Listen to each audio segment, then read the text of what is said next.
Madadama ang katahimikan sa pamamagitan ng musika ng mga hampas na mga alon. Iba't ibang tribo na nagpapakita sa yaman ng kanilang kultura at tradisyon. Pugad ng mga tanawing sumasabay na pantapat sa mga pinagmamalaking yaman at turismo sa ibang bansa. Kuta ng mga taong mapagmahal sa kalikasan.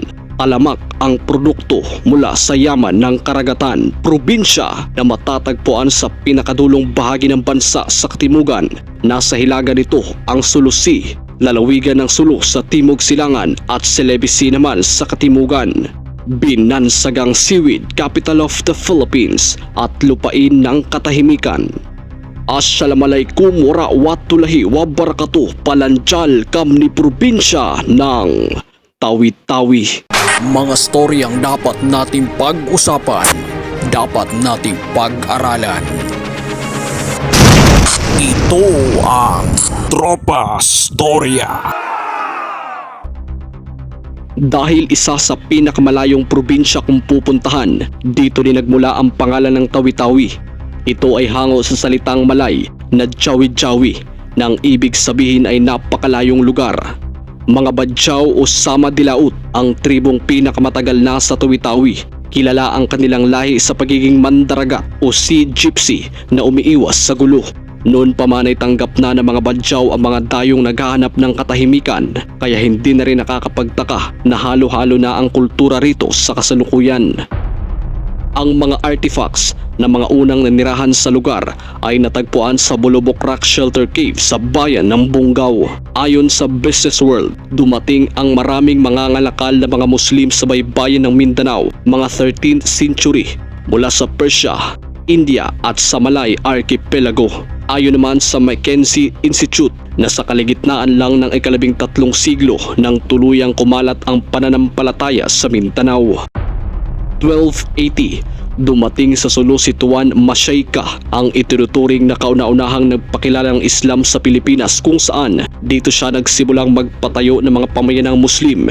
Taong 1380 nang itayo ang kauna-unahang masjid o moske sa Pilipinas, ang Sheikh Karimul Makdum. Ito ay tinatag ng Arabong mangangalakal at misyonaryong si Sheikh Karimul Makdum ang nagpatuloy at nagpakalat ng reliyong Islam sa bansa na kasabay ng pagbuo ng Sultanato ng Sulu. Mula noon ay mas lalong dinagsa ng mga Arabong mangangalakal ang rehiyon na nagbago sa kasaysayan at landas ng mamamayang Pilipino. Lumipas ang 10 taon nang dumating naman si Rahab Baginda sa Sulu.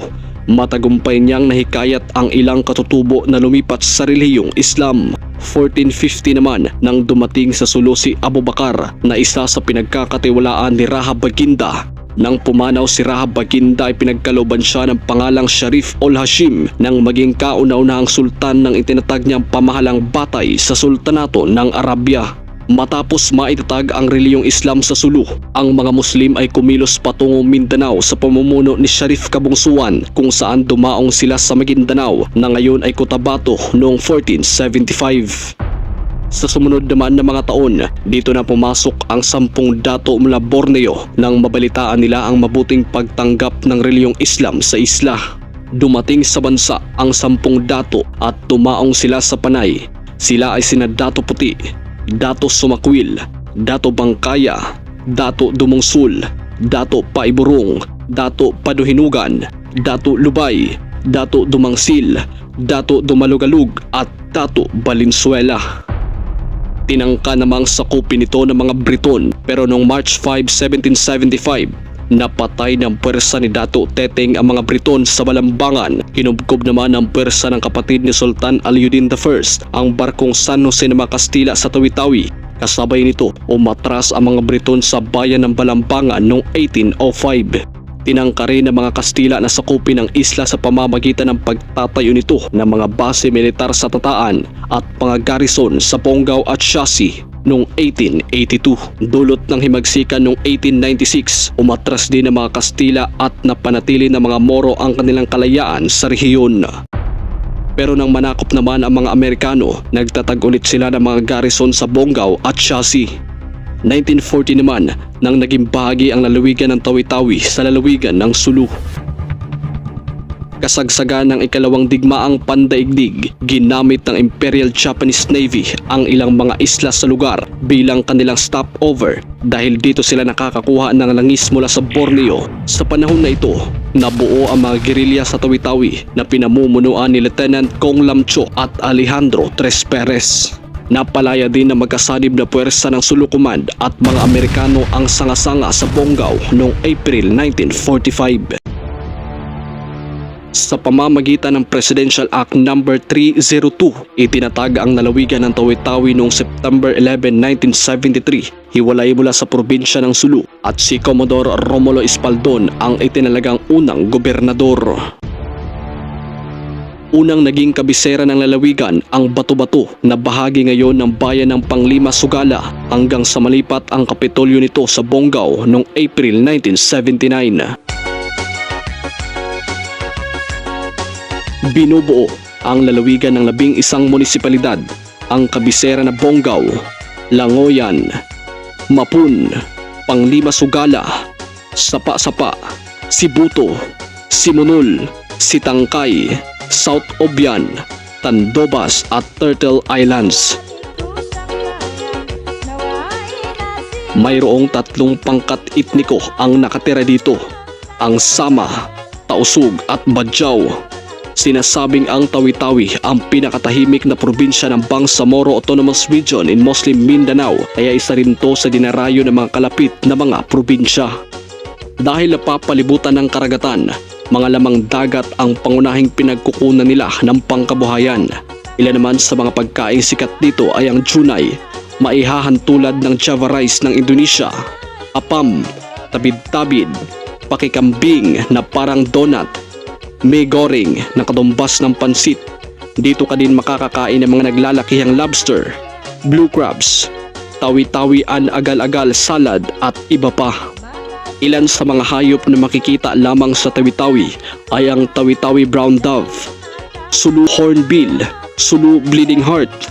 Bahagi ng Tawi-Tawi ang Turtle Islands na bukod sa pagiging municipality ng lalawigan ay isa rin itong wildlife sanctuary laban sa magtatangkang manguha ng mga itlog ng pawikan. Sa mga islang ito, pumupunta ang mga green sea turtles at hawksbill sea turtles mula Agosto hanggang Disyembre para mangitlog. Mga festival tulad ng Agal-Agal Festival sa bayan ng Bonggao, Maligay at Dulang Festival, Kamahardikaan Festival, Lipa Festival at Seaweed Festival. Matatagpuan sa Bonggao ang Bud Bonggao na may taas na 342 meters above sea level. Pinaniniwala ang sagrado ito sa mga Sama Badjao at dito rin pinaniniwala ang nakalibing ang 2 sa mga disipulo ni Sheikh Karimul Maktoum. Tinatawag itong Healing Mountain. Kung beach lovers ka naman, andyan ang Panampangan Island, Sangay Siapo Island, Isla ng Panguan, ang pinakadulong isla sa timog kanluran ng bansa. Isla ng Sitangkay na itinuturing na Venice of the South. Makikita ang mga tahanan at opisina ng gobyerno na nakatindig sa gitna ng dagat, kaya naman bangka ang pangunahing transportasyon dito. Sheikh Karimul Maktoum sa Tubig Indangan sa bayan ng Simunul, ang pinakauna at pinakamatandang moske sa buong Pilipinas. 1380 nang una itong itinatag, kaya't nauna pa ito kaysa pagdiskubre sa Pilipinas noong 1521.